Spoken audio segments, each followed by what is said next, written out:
Será que o exército que antes avançava impiedosamente está desaparecendo por completo? Centenas de soldados russos entregaram suas armas na região de Kursk, enquanto vídeos mostram dezenas de capitulações diante das forças ucranianas. Segundo fontes locais, quase 600 prisioneiros foram feitos em um único dia, indicando que o número de rendições pode estar prestes a superar a capacidade de recrutamento do Kremlin. No último mês, Doropilia, cidade estratégica na Ucrânia, tornou-se palco de um acontecimento quase inimaginável. Centenas de combatentes russos largaram seus fuzis sem resistência. A ofensiva, iniciada no final de agosto, visava a estrada principal perto de Pork, avançando quase 10 quilômetros para interromper linhas de abastecimento e conquistar um ponto de apoio em Donetsk. À medida que avançavam, ficaram cada vez mais expostos. As brigadas ucranianas, a 82ª de assalto aéreo, a 93ª mecanizada e o 1º Corpo Azov, cercaram rapidamente as unidades isoladas em Pankiva e Volariva, usando drones, artilharia e infantaria veloz. Os drones pairavam, não apenas observando, mas transmitindo mensagens de rendição por alto-falantes. Até meados de setembro, o maior grupo próximo a Doropilia depôs as armas, ergueu as mãos, em alguns casos, despendeu toalhas brancas. O número de prisioneiros foi tão grande que as forças ucranianas precisaram interromper temporariamente as hostilidades apenas para processar os capturados. Não houve último suspiro heróico, apenas passos silenciosos e mãos vazias. Mas Doropilia não foi um caso isolado. Em julho, nas proximidades de Chuziar, um pelotão inteiro recebeu ordens suicidas para atacar posições fortificadas sem apoio. Os soldados, percebendo a fúria dos drones ucranianos e o fogo de artilharia que os cercava, recusaram-se a avançar e, em um ato inesperado, assassinaram seu próprio comandante. Esse motim revelou o medo não só do inimigo, mas da própria hierarquia. As forças ucranianas avançaram rápido, retomando vilarejos como Pankiva e Volariva, cercando unidades russas em várias frentes. Usando drones, artilharia e infantaria ágil, isolaram centenas de soldados russos em 3 bolsões sem saída. Era um cerco implacável, não eram pequenas esquadras, mas grupos numerosos, presos e vulneráveis. Não tardou para que os drones ucranianos assumissem o domínio do céu. Eles não apenas monitoravam os movimentos russos, mas também transmitiam ordens severas para que se rendessem, por alto-falantes, além de deixar mensagens dentro dos bolsões. O método era direto, sem delicadezas, e funcionou. Em meados de setembro, o maior grupo russo próximo a Doropilia desistiu da luta. Passo a passo, centenas de soldados saíram em filas, mãos erguidas. Uns agitavam panos brancos, outros sequer se importaram em carregar as armas, simplesmente jogando-as no chão. Uma rendição em massa perante a misericórdia inimiga. A dimensão desse episódio chocou as tropas ucranianas, que chegaram a interromper operações de combate para lidar com um número imenso de prisioneiros. Não houve resistência dramática, nem gestos heróicos finais, apenas passos silenciosos e mãos vazias, entregues. Desde o início de agosto, mais de 1.100 soldados russos foram reportados mortos nessa região, transformando em um dos teatros de batalha mais violentos do conflito. Em um período cruel de 3 dias, 206 russos caíram, 73 ficaram feridos e 38 foram capturados. As forças ucranianas avançaram, capturando tanques, veículos e artilharia, e reconquistando o terreno perdido semanas antes. A notícia dessas rendições se espalhou, e unidades próximas começaram a seguir o exemplo em menor escala. Doropilia não simbolizava apenas uma derrota tática, mas um colapso moral devastador. O Kremlin havia considerado essa região uma prioridade vital. O que receberam foi uma catástrofe. Mas mais do que um fracasso no campo de batalha, foi uma rendição psicológica. Soldados que não apenas perdem nas armas, mas que entregam seu espírito. Cenários que lembram momentos sombrios de guerras passadas, quando formações inteiras cessavam o combate por perceberem que não havia saída. Esses eventos recentes expuseram fissuras profundas na promessa russa de avanço e vitória. Quando tropas preferem entregar suas armas do que continuar lutando, não se trata apenas do que deu errado, mas do quanto dá para fingir que ainda está certo. E a pergunta que fica no ar é: quanto tempo esse castelo de cartas vai resistir antes de desmoronar de vez? Recentemente, em Doropilia, o cenário de batalha revelou um novo tipo de derrota para as tropas russas. Mais do que uma derrota militar, foi uma rendição psicológica. Os soldados não apenas perderam o combate, eles desistiram em seus corações. Essa situação ecoa lembranças de guerras passadas, onde formações inteiras pararam de lutar ao perceberem que não havia saída. Os eventos que ocorreram em Doropili expuseram as fissuras nas promessas de vitória da Rússia. Quando os soldados começam a se afastar, preferindo se render em vez de lutar, a questão não é apenas o que deu errado. É a duração dessa ilusão de que tudo vai bem.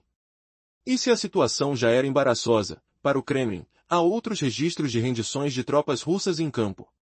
Um mês antes da intensificação da batalha em Doropili, uma situação inesperada aconteceu em Chuciar. Por volta de 19 de julho, um pelotão russo recebeu ordens que, mais tarde, chamariam de suicidas. Eles foram instruídos a atacar direto as posições fortificadas ucranianas, sem apoio, sem cobertura e com nenhuma chance de sobreviver. E adivinha? Eles se recusaram. Os soldados perceberam imediatamente a cena. Drones ucranianos sobrevoavam a área, a artilharia estava em posição e suas linhas eram vulneráveis. O que deveria ser uma missão era, na verdade, uma sentença de morte. Quando o comandante ameaçou executar quem não obedecesse, a tensão estourou. O que veio a seguir foi impressionante. Eles se voltaram contra o comandante e o mataram. Esse ato não foi apenas desobediência, foi uma revolta, impulsionada não apenas pelo medo da potência ucraniana, mas pela insegurança em relação à sua própria liderança. As leis militares russas são severas. Desobedecer a uma ordem ou desertar pode levar à prisão ou até à execução. Porém, enfrentar uma morte certa não fazia sentido. Assim, diante dessa escolha, o pelotão decidiu que se render era a única forma de sobreviver. Com sinais de mão e códigos de rádio criptografados, entraram em contato com as linhas ucranianas. Em unidade, avançaram com as armas abaixadas e as mãos para o alto. Os soldados ucranianos aceitaram a rendição sem disparar um único tiro, trataram os feridos e os levaram para um local seguro. No entanto, a consequência dessa decisão foi um verdadeiro caos. Chuciar, localizada em uma posição elevada perto de Bakhmut, representa uma defesa vital para a Ucrânia e um alvo cobiçado para a Rússia. A rendição do pelotão em um lugar tão estratégico gerou ondas de choque nas fileiras russas. Como essas rendições precarizam a moral do exército? A batalha pela sobrevivência não é apenas física, mas também mental. O que acontecerá quando a pressão se intensificar ainda mais? As dúvidas aumentam. No capítulo anterior, vimos uma situação dramática em Chasiar, uma posição estratégica perto de Bakhmut, onde um pelotão russo inteiro decidiu se render, provocando um caos nas fileiras russas. Aquele ato de rendição não foi um simples revés no campo de batalha, mas uma fissura profunda na moral das tropas. Agora, o que poucos esperavam começou a se revelar. O impacto dessa rebelião foi muito maior do que as manchetes oficiais deixavam transparecer. Enquanto a mídia estatal tentava minimizar o ocorrido, classificando-o apenas como uma falha isolada, os registros das comunicações interceptadas mostram um cenário tenebroso, pânico, descrença e raiva correndo soltas entre as unidades próximas. Aquele episódio expôs o que ninguém queria admitir, que até as tropas consideradas leais podiam desmoronar sob pressão, e que a rendição deixava de ser um tabu, tornando-se uma possibilidade real e até crescente. Mas como algo tão chocante pôde acontecer? Será que alguma vez esse desgaste interior será superado? A Ucrânia, percebendo o enorme valor psicológico dessa situação, não perdeu tempo. Utilizou o relato da sublevação e da rendição para desestabilizar ainda mais os soldados russos nas redondezas, transmitindo e amplificando a notícia como um aviso claro. Quando o medo do próprio comandante supera o temor pelo inimigo, a guerra começa a desmoronar por dentro, e essa verdade amarga corrói toda a estrutura do exército invasor. E não foi apenas um evento isolado. Essa série de rendições em massa não é novidade para a Rússia, talvez justamente por isso se repita com frequência perturbadora. Em dezembro de 2024, uma investida russa perto de Kursk veio abaixo diante de campos de minas ucranianos e enxames de drones. Tanques foram destruídos sem dó, e a infantaria, exposta, enfrentou a quase aniquilação. Um pelotão inteiro atingiu seu limite, e ergueu as bandeiras brancas. Um detalhe alarmante, entre as primeiras unidades a se quebrar estavam contingentes estrangeiros convocados por Moscou para preencher lacunas. Problemas de comunicação e coordenação deixaram combatentes norte-coreanos vulneráveis. Numa confusão devastadora, eles chegaram a disparar contra aliados chechenos, matando 8 e desencadeando uma dispersão total. Esse colapso em cadeia enviou ondas de choque por todo o fronte. Desertores começaram a surgir silenciosamente. Murmúrios ganharam força, render-se não era mais vergonha, mas uma alternativa de vida. Ainda naquele mesmo ano, em agosto, as forças ucranianas descobriram uma base subterrânea fortificada, forçando a maior rendição única já vista na região de Kursk até então. Mais de 100 soldados do 488º Regimento de Rifle Motorizado emergiram com as mãos para o alto depois que seus suprimentos foram cortados e o aumento da vigilância por drones tornou a posição indefensável. Imagine a cena, um local preparado para resistir por meses, desmoronando em horas.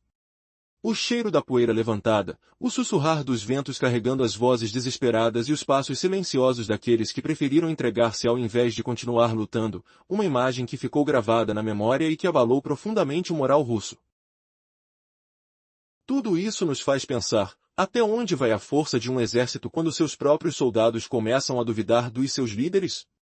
Que preço terá essa guerra que desaba por dentro?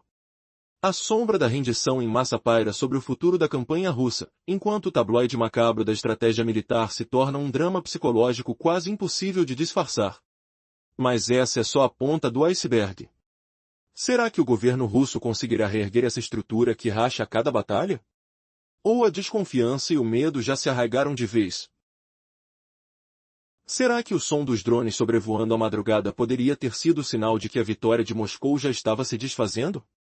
Imagine a sensação do metal frio dos rifles nas mãos dos soldados, o cheiro de terra molhada após a chuva, e a súbita luz vermelha dos painéis de vigilância cortando a escuridão. Quando dezenas de fuzis foram largados ao chão, o mundo assistiu a um colapso inesperado que ainda ecoa nos campos de batalha. No relato anterior, as forças ucranianas descobriram um forte subterrâneo na região de Kursk. Mais de 100 combatentes do 488º Regimento de Fuzil de Motorizado emergiram, rendidos, depois que o suprimento foi cortado e a pressão dos drones tornou a posição insustentável.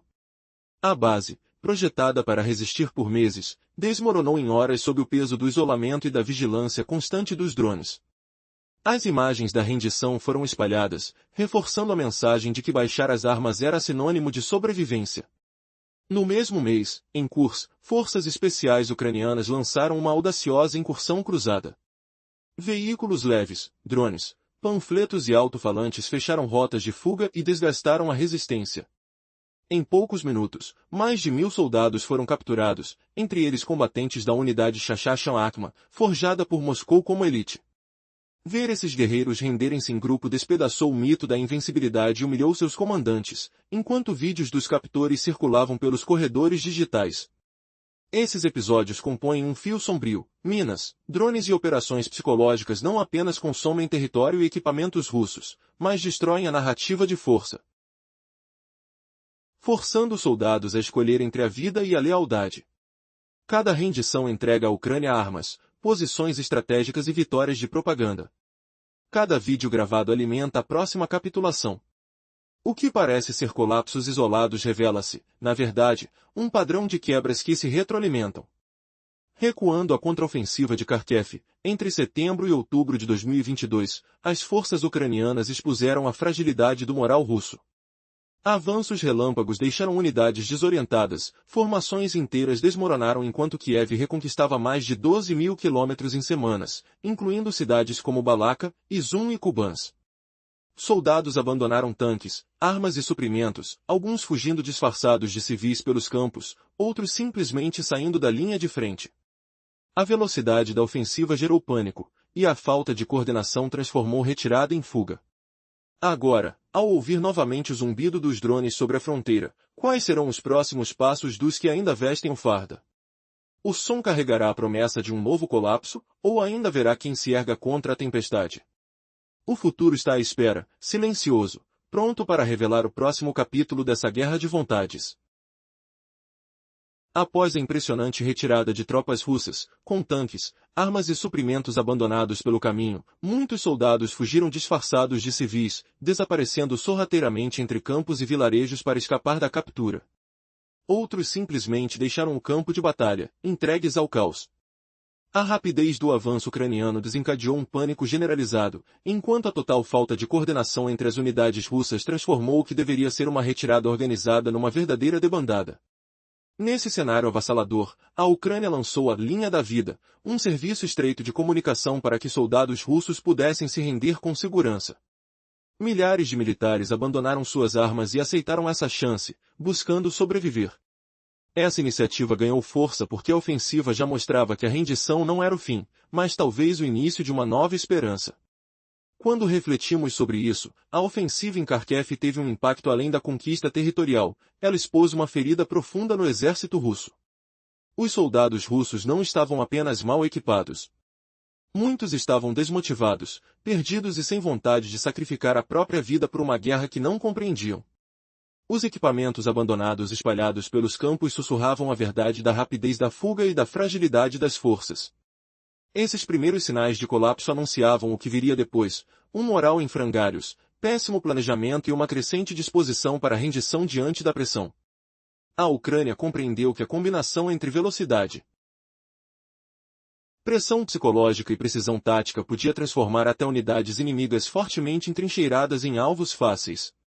Por isso, aquela ofensiva não foi simplesmente uma vitória militar, foi um roteiro psicológico para desmantelar a resistência inimiga. Do Kharkiv ao Kursk, ficou claro um padrão sombrio. Unidades russas, fossem elas de elite, mercenários ou soldados comuns, mostravam cada vez mais vontade de se entregar quando isoladas, superadas ou psicologicamente pressionadas. Essa estratégia ucraniana de avanços rápidos, jogos mentais e mensagens claras não apenas poupou vidas, mas também desfez, pedaço por pedaço, a ilusão de invencibilidade russa. E o mais impressionante, esses episódios não são casos isolados. Eles revelam um desmoronamento profundo nos esforços de guerra da Rússia. Para compreender por que esses eventos de rendição são tão decisivos, é preciso enxergar como a Ucrânia usa cada captura como arma estratégica. Os prisioneiros não são apenas encarcerados e esquecidos. Cada rendição é aproveitada para inclinar a balança, minar a moral inimiga e redesenhar o campo de batalha muito além de sua ocorrência imediata. Um dos golpes mais precisos da Ucrânia é a troca de prisioneiros. Os soldados capturados transformam-se em poderosas peças de negociação.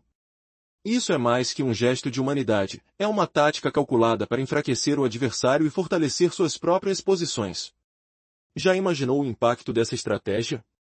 Com o exército russo enfraquecido por dentro e as histórias de deserção se espalhando, até onde a guerra pode ir antes que tudo desabe? Até agora, dezenas de russos capturados em batalhas decisivas foram trocados por soldados ucranianos. Essas trocas são planejadas com precisão cirúrgica e geralmente acontecem logo após derrotas expressivas das tropas russas. Cada prisioneiro devolvido não é apenas um retorno à liberdade, mas uma injeção de esperança para quem ainda está no fronte. Em momentos como esses, a mensagem é clara: você não foi esquecido. Desde o início da invasão, mais de 3.000 combatentes russos voltaram ao seu país graças a essas trocas. Lugares como Mariupol, Bakhmut, aeroporto de Donetsk e Zaporizhzhia figuram nesse mapa de resgates. Soldados que, para muitos, já estavam dados como perdidos, hoje reaparecem andando livres. O retorno deles é mais que alívio, é uma declaração forte: a Ucrânia luta pelo seu povo com a mesma determinação que defende seu território. Essas trocas ocorreram principalmente após rendições em massa, como em Doropilha, onde centenas de russos se renderam sem resistência. A Ucrânia não apenas reconquistou terreno, mas recuperou seus próprios cidadãos. A cada desistência de um soldado russo, o poder de barganha de Kiev cresce, e a máquina de guerra russa revela fissuras cada vez maiores. Esse sistema criado por Kiev transforma rendições em vitórias, e cada soldado libertado é, acima de tudo, uma história de resistência que mantém viva a chama da luta nacional. A mídia também desempenha um papel essencial nessa estratégia. Vídeos mostram prisioneiros russos recebendo atendimento médico, comida e até fazendo ligações para suas famílias. Essas imagens circulam rapidamente e chegam diretamente aos soldados russos, pulando a censura oficial e desmentindo a propaganda do Kremlin. Em Kursk, por exemplo, onde centenas de soldados russos foram capturados durante uma ofensiva surpresa ucraniana, surgiram vídeos de unidades inteiras se rendendo. A mensagem que esses vídeos carregam é direta e impactante: render-se é seguro, e seus comandantes não estão lhe contando a verdade. Esse recado cria um efeito cascata, inspirando outros soldados russos a considerar o mesmo caminho. Moscou insiste que seus combatentes são disciplinados e leais, mas essa realidade cruel mostra exatamente o contrário. Será que esses sinais de colapso interno são apenas o começo? Quem lidera de fato um exército que vê seus próprios soldados entregando as armas? A futura maré da guerra será decidida por quantos ainda escolherão lutar até o fim, ou quantos preferirão abandonar o campo de batalha para buscar a chance de uma nova vida nas mãos do inimigo. O que vem a seguir pode transformar para sempre o rumo desse conflito. Imagine o som abafado de botas arrastando-se sobre o solo esturricado, enquanto centenas de soldados russos abaixam suas armas, não em derrota no campo de batalha, mas em uma rendição silenciosa e chocante. Já pensou o que se passa na mente de um soldado que vê seus companheiros vivos, alimentados, e depois, até trocados e enviados para casa? Essa visão destrói o medo que costumava manter o controle rígido da lei militar. A estratégia da Ucrânia não é apenas uma resposta, é uma arma psicológica, cuidadosamente planejada para provocar desânimo e deserção em massa. Cada troca de prisioneiros e cada vídeo difundido alimenta a esperança entre os soldados russos de que render-se não é fracasso, mas uma chance real de sobrevivência. Isso não é teoria, as estatísticas confirmam. O índice de rendições cresce após esses eventos, deixando claro o impacto emocional. É como se cada soldado que concede suas armas desencadeasse uma reação em cadeia, fazendo unidades inteiras questionarem se vale a pena continuar lutando. Esses momentos mudam o jogo de formas que números frios nunca revelam. Mas por que tantas tropas russas optam por abandonar a luta em tamanha escala? Não é uma falha isolada. É o acúmulo de várias crises corroendo suas forças por dentro. A liderança desmorona, ordens confusas e absurdas se acumulam, heróis transformam-se em vítimas de um sistema desgovernado. Até o meio deste ano, milhares de oficiais já haviam desaparecido do quadro, mais de uma dúzia de generais simplesmente sumiram. Esse vazio na cadeia de comando deixou um vácuo perigoso, preenchido por substitutos jovens e despreparados. Esses novos líderes, muitas vezes inexperientes, deram ordens contraditórias que despejaram soldados em armadilhas mortais ou os mandaram manter posições desamparadas. Imagine a tensão sufocante, o cheiro de pólvora no ar, a confiança desmoronando em silêncio. Um exército despedaçado, seus líderes perdidos, com soldados cada vez mais desesperados, vendo a rendição como a única saída. Se já parecia impossível, espere para descobrir o que aconteceu quando ordens suicidas foram recusadas e comandantes foram derrubados pelos próprios homens. O que está por vir revela o colapso não só das táticas, mas da própria alma desta guerra, um caos que pode derrubar até os poderosos mais implacáveis. Está pronto para entender como esse exército, antes considerado invencível, está se despedaçando por dentro? A próxima parte revela o ponto de ruptura, onde a linha entre sobrevivência e desastre se torna tênue demais para ignorar. Gancho impactante. Por que milhares de soldados russos abandonam o campo de batalha e preferem ser presos a continuar lutando? A resposta revela uma fissura mortal dentro do exército que jamais se imaginou vulnerável. Resumo da etapa anterior: as decisões críticas caíram em mãos inexperientes.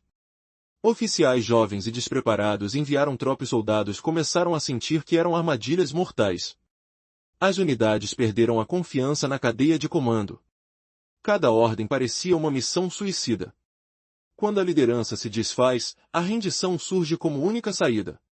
A ruptura não vem de um único comandante falho. É um colapso estrutural que se espalha como rachadura em vidro. As táticas psicológicas ucranianas intensificam o efeito. Kiel transformou o jogo mental em arte, atacando onde dói mais, a esperança. A linha direta Quero Viver já recebeu mais de 20.000 chamadas em 2024, e centenas de soldados seguiram as instruções. Drones lançam folhetos descrevendo como levantar uma bandeira branca ou usar o canal de rádio designado. A mensagem promete alimento, cuidados médicos e tratamento humano, alívio imediato para quem está preso e amedrontado. Imagine o som dos motores de drone cortando o ar frio, o zumbido dos alto-falantes transmitindo a frase: renda-se, salvaremos sua vida. Os soldados veem vídeos de companheiros capturados recebendo cuidados, e às vezes, falando com as famílias. Esses clipes se espalham rápido, plantando a ideia de que a rendição é mais segura que a morte. Durante as batalhas, os drones ampliam a pressão, repetindo discursos que corroem o moral ponto a ponto. Cada folheto, cada transmissão, cada imagem fortalece a percepção de que o sacrifício já não tem sentido. Ao mesmo tempo, as baixas esmagadoras drenam a vontade de lutar. Estimativas atuais apontam mais de 1 milhão de soldados russos mortos ou feridos, número superior ao de conflitos longos como Afeganistão ou Chechênia combinados. A cada dia, a visão de colegas caindo sob rajadas de artilharia, explosões de minas ou ataques de drones se torna rotina. O cheiro de pólvora queimada e o cheiro metálico do sangue permanecem gravados nas narinas, lembrando que o combate não tem mais honra, apenas destruição. Nesse cenário, a rendição deixa de ser ato de vergonha e passa a ser estratégia de sobrevivência. Cada prisioneiro entregue fornece ao adversário armas, posições e propaganda que impulsionam novas capitulações. O padrão de colapsos isolados revela, na verdade, uma corrente de quebras que se retroalimentam. Quando um soldado começa a temer mais seu próprio líder do que o inimigo, a guerra se desfaz de dentro para fora. Cliffhanger, se a confiança no comando desaparece, quanto tempo ainda resta antes que todo o exército se torne sombras entregues ao silêncio? O próximo movimento pode mudar o rumo de tudo. Qual será o preço da rendição quando milhares de soldados trocam um fuzil por um gesto de desespero?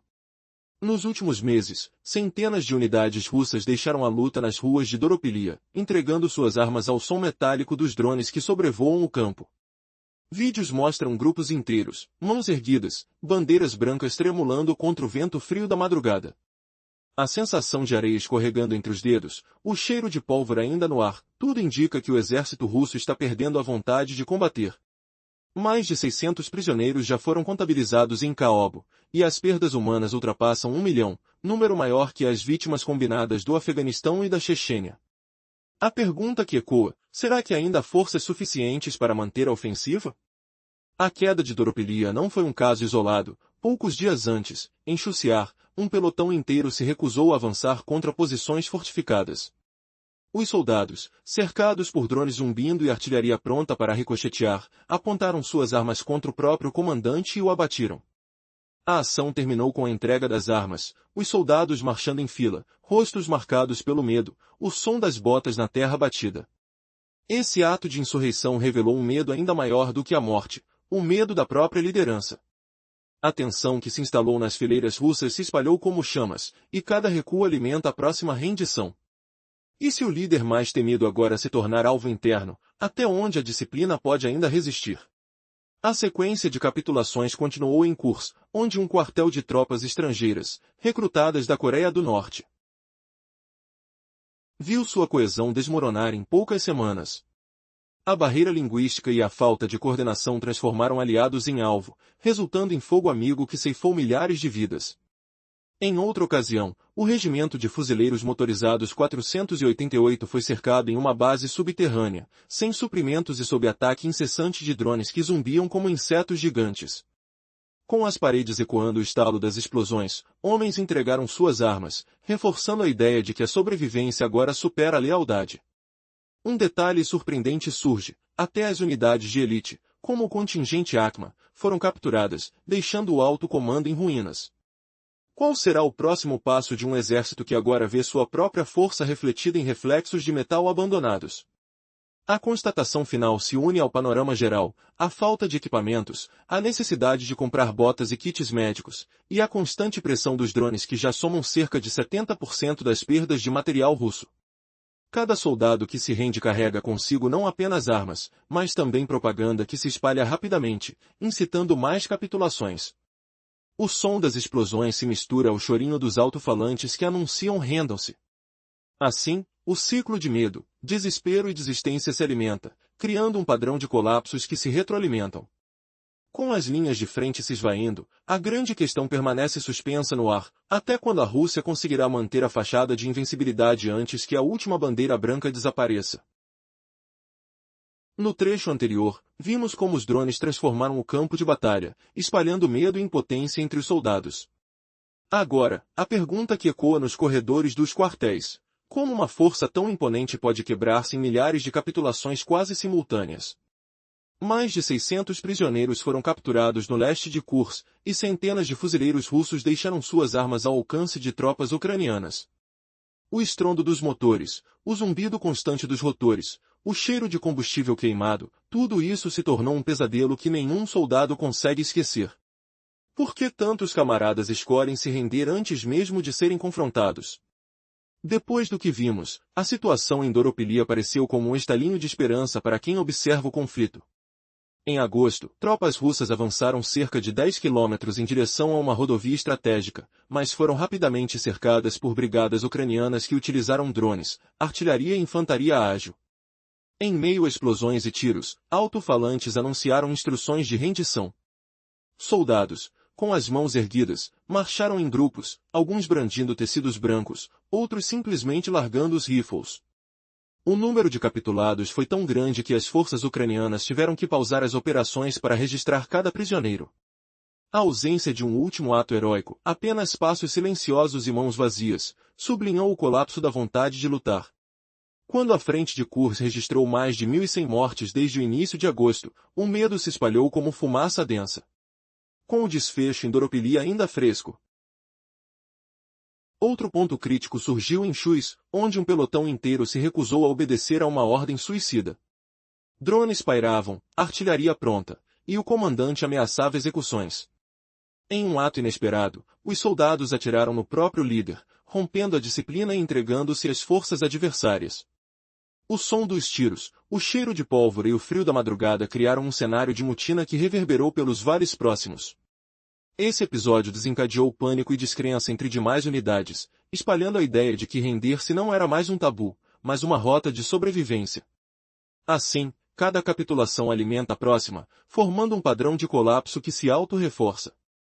Mas, ao final de toda essa sequência de derrotas e deserções, surge a pergunta que ainda não tem resposta: até onde esse ciclo de rendições pode chegar antes que o próprio exército deixe de existir? Você acredita que um exército pode se desfazer em centenas de soldados num único dia?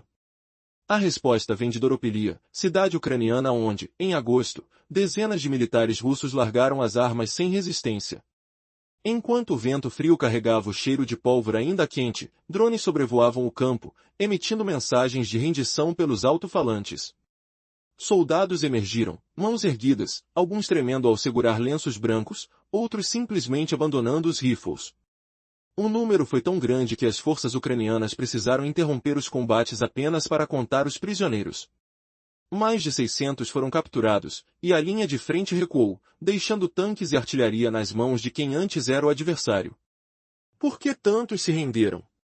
O medo de um ataque certeiro, a falta de reforços e a sensação de estar preso em um beco sem saída, tudo isso transformou o que poderia ser uma luta heroica em um silêncio pesado, marcado apenas pelo farfalhar das bandeiras brancas ao vento. Depois do choque em Doropili, outro cenário ainda mais inesperado surgiu em Chuziar. Em julho, um pelotão inteiro recebeu ordens suicidas, avançar contra posições fortificadas sem cobertura, sob o olhar implacável de drones e artilharia apontada. O comandante ameaçou execuções, mas a realidade, explosões reverberando, terra trepidante, fumaça densa, fez o grupo virar as armas contra quem comandava. Em um instante, tiros ecoaram, o líder caiu, e os soldados, ainda atordoados, ergueram as mãos e caminharam em direção ao inimigo. A rendição foi aceita sem disparos, feridos foram socorridos. E a notícia se espalhou como fogo em campo seco. Esse ato de mutirão enviou ondas de pânico pelos rangos russos, mostrando que o medo da própria liderança pode ser mais forte que o temor do inimigo. Como reagiriam as unidades próximas ao saber que seus próprios oficiais podiam ser assassinados por ordem de fuga? E se esses episódios forem apenas a ponta do iceberg? Desde dezembro, no entorno de Kursk, uma base subterrânea foi sitiada. Mais de 100 soldados do 488º Regimento de Fuzileiros abandonaram suas posições após dias de cerco, levantando bandeiras brancas enquanto drones sobrevoavam, vibrando o ar com zumbidos mecânicos. Cada capitulação entrega armas, suprimentos, principalmente, propaganda que alimenta a esperança de quem ainda luta. A cadeia de rendições cria um efeito dominó. Uma unidade cede, outra hesita, e o moral colapsa. Enquanto os campos ecoam com os sons de passos cansados e o cheiro de terra revirada, a pergunta que não tem resposta é quanto tempo o exército pode manter a fachada de força antes que o próprio medo se torne a arma mais letal. A verdade pode estar se formando diante dos nossos olhos, mas o próximo capítulo ainda está por vir. Você acredita que um exército pode desmoronar como o castelo de areia ao primeiro sopro de vento? Imagine a cena. O cheiro de pólvora ainda paira no ar, o som metálico das armas caindo ao chão e centenas de fuzileiros russos levantando as mãos, como se uma sombra invisível os empurrasse para a rendição. Por que soldados treinados há anos abandonam a luta sem nem trocar um tiro? Essa pergunta ecoa nas trincheiras de Kurs, onde já se contabilizam quase 600 prisões em apenas um dia, e mais de 1.000 soldados perderam a vida desde o início de agosto. Na sequência, a frente de Dropilya revelou o ponto de ruptura.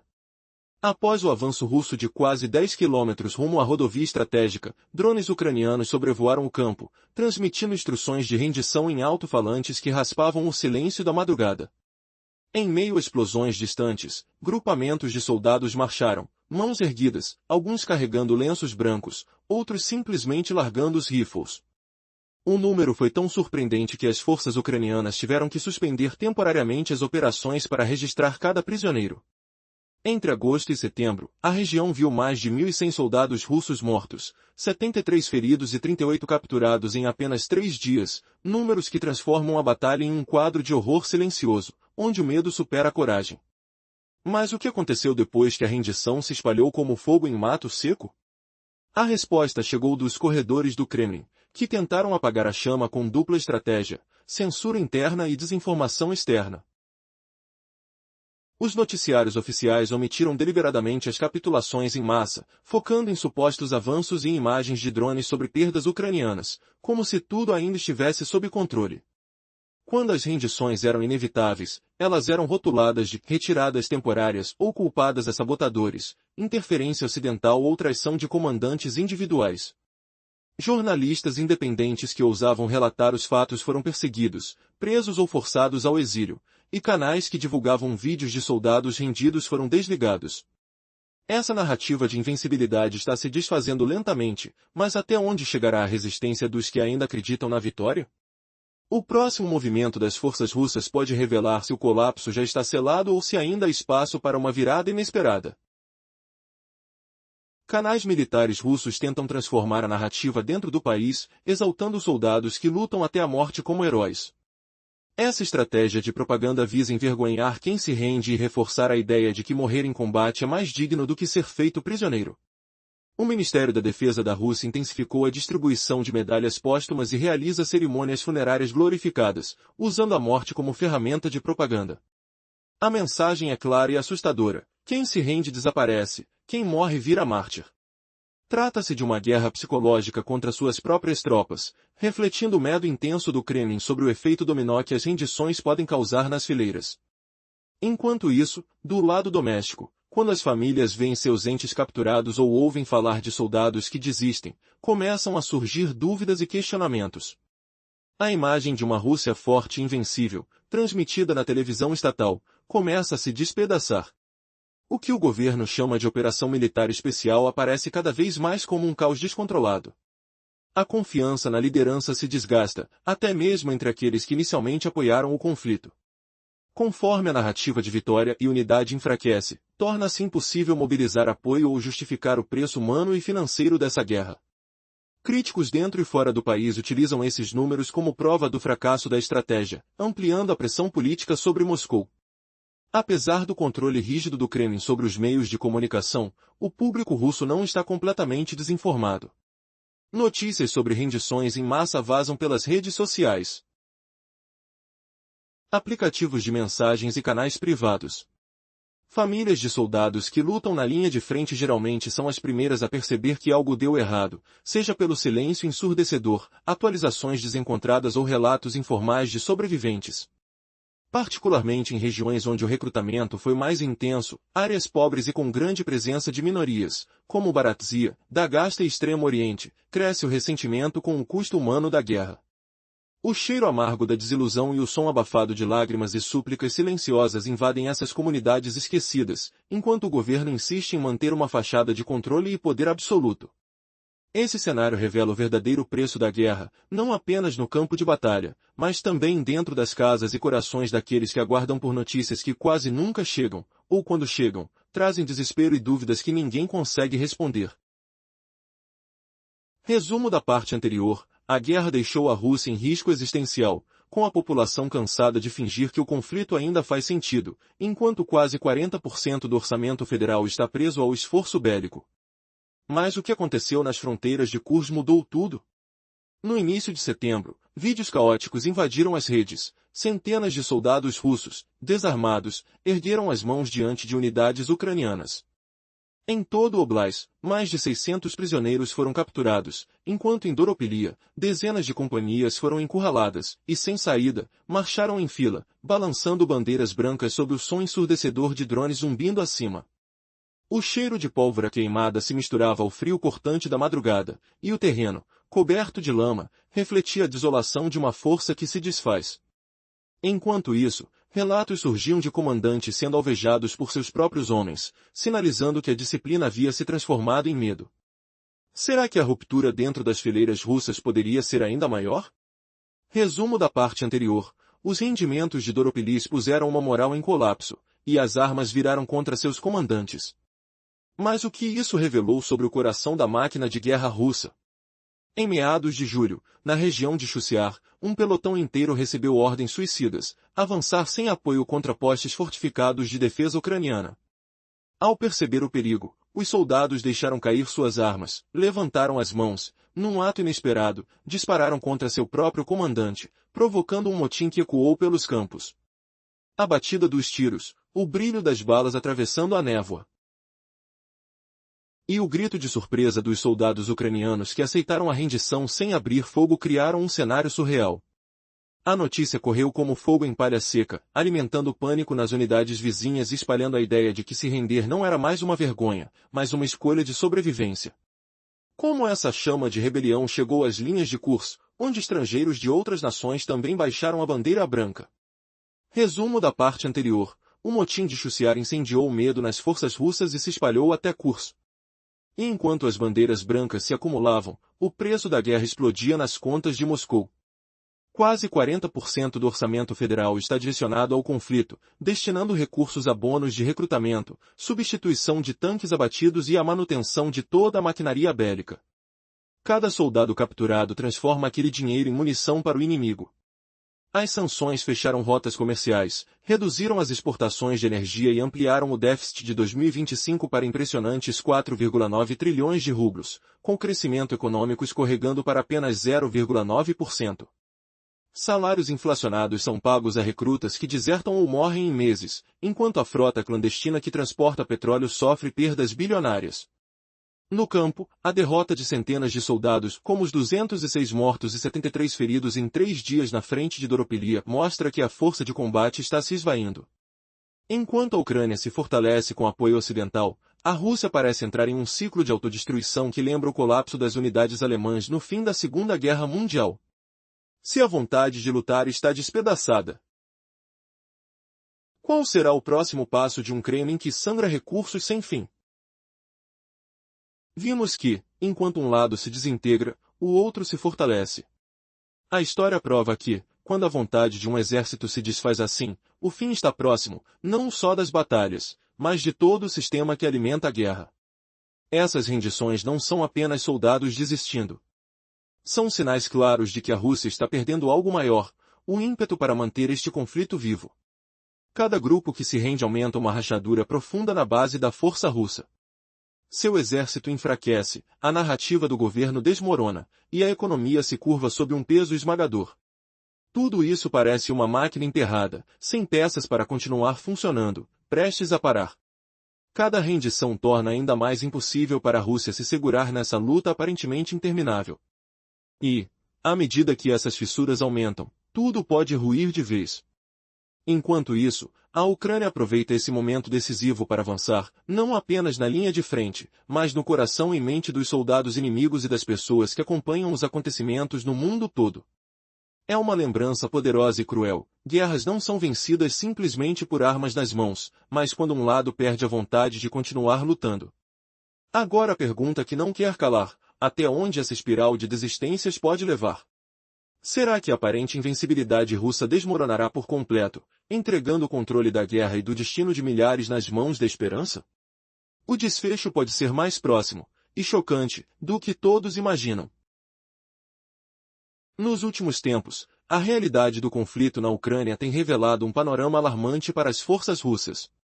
Nos campos de batalha, é crescente o número de soldados que se rendem em vez de seguir ordens que os colocam em situações sem saída. Vídeos, que inundaram as redes sociais, mostram dezenas de soldados russos se entregando às tropas ucranianas, evidenciando um colapso na moral militar, especialmente na região de Kursk, onde a situação se agrava a cada dia. Recentemente, em Doropilya, uma cidade estratégica na Ucrânia, centenas de soldados russos depuseram suas armas sem resistência. Essa rendição em massa não foi apenas uma perda tática, ela expôs as fissuras profundas da máquina de guerra de Putin. Em um cenário previamente denominado prioritário pela Rússia, o que se tornou evidente foi um completo desastre. Relatos de comandantes russos sendo abatidos por seus próprios homens e unidades inteiras se rendendo estão se tornando comuns, indicando um exército perdendo sua vontade de lutar. A batalha que começou em agosto, na tentativa dos russos de avançar em direção a uma rodovia estratégica, resultou em um retrocesso dramático. Com as forças ucranianas se movendo rapidamente, essas tropas foram encurraladas em bolsões, e sem opções de fuga, muitos se renderam em um ato desesperado por sobrevivência. Imagine a cena, soldados russos, corajosos em sua maioria, levantando as mãos, muitos desarmados e entregando-se, não por covardia, mas por falta de alternativas. A rendição de mais de 600 soldados em Doropilya teve um impacto tão grande que as operações das forças ucranianas precisaram ser temporariamente interrompidas. Não houve ato heróico, mas sim um silencioso reconhecimento da derrota. Mais de 1.000 soldados russos já perderam a vida nesta região, fazendo dela um dos pontos de conflito mais sangrentos da guerra. Por outra parte, o clima entre as famílias de soldados em regiões onde a convocação está mais intensa é de crescente indignação. Após a rendição e o desaparecimento de seus filhos em batalhas sem valor estratégico, mães de soldados se organizam de forma clandestina, clamando por respostas. Essa frustração, alimentada pela falta de transparência, se transforma em um ressentimento que, mesmo que silencioso, pode trazer consequências perigosas. Com as dificuldades econômicas aumentando, famílias em cidades como Moscou e São Petersburgo também começam a sentir o peso da guerra de uma forma diferente.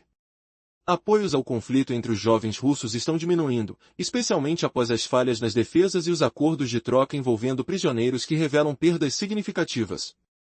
O que se vislumbra não é apenas um descontentamento crescente, mas um questionamento profundo sobre a validade da guerra. Qual será o impacto na moral do exército quando a rendição deixar de ser um ato de traição e passar a ser vista como uma estratégia de sobrevivência?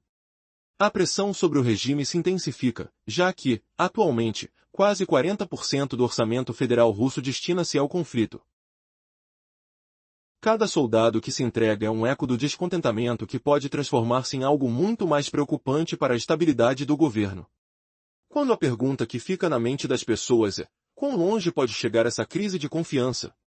A resposta revela um cenário bem mais sombrio do que muitos imaginam. A realidade do conflito na Ucrânia tem revelado um cenário alarmante para as forças russas. Nos campos de batalha, cresce o número de soldados que se rendem, em vez de seguir ordens que os levam a situações mortais. Recentemente, vídeos nas redes sociais mostraram dezenas de soldados russos se entregando às tropas ucranianas, evidenciando um colapso na moral militar, especialmente em Kursk. Em Doropilya, uma cidade estratégica, centenas de soldados russos depuseram suas armas sem resistência. Essa rendição em massa não foi apenas uma derrota tática, mas uma exposição das fissuras profundas na máquina de guerra de Putin. Em cenário que a Rússia considerava prioritário, o que se tornou evidente foi um completo desastre. Relatos de comandantes russos sendo abatidos por suas próprias tropas começaram a surgir, enquanto unidades inteiras se entregavam. A luta que começou em agosto, com tentativas russas de avançar em direção a uma rodovia estratégica, se transformou em um retrocesso dramático. Com as forças ucranianas se movendo rapidamente, os soldados russos, encurralados em bolsões, não tinham como escapar e muitos se renderam desesperadamente para sobreviver. Imagine a cena: soldados, antes corajosos, levantando as mãos, muitos desarmados, entregando-se não por covardia, mas pela falta de alternativas. A rendição de mais de 600 soldados em Doropilia foi tão impactante que as operações ucranianas precisaram ser temporariamente interrompidas. Não houve ato heróico, mas sim um quieto reconhecimento da derrota. Já mais de 1.000 soldados russos perderam a vida nessa região, transformando em um dos pontos de conflito mais sanguinários da guerra. Ao mesmo tempo, entre as famílias de soldados nas regiões mais afetadas pela convocação, cresce a indignação. Mães, preocupadas com o desaparecimento de seus filhos em batalhas sem valor estratégico, organizam-se clandestinamente para clamar por respostas. Essa frustração, alimentada pela falta de transparência, gera um ressentimento que, mesmo em silêncio, pode trazer consequências perigosas. As dificuldades econômicas aumentam, e as famílias em cidades como Moscou e São Petersburgo começam a sentir o peso da guerra de uma nova maneira.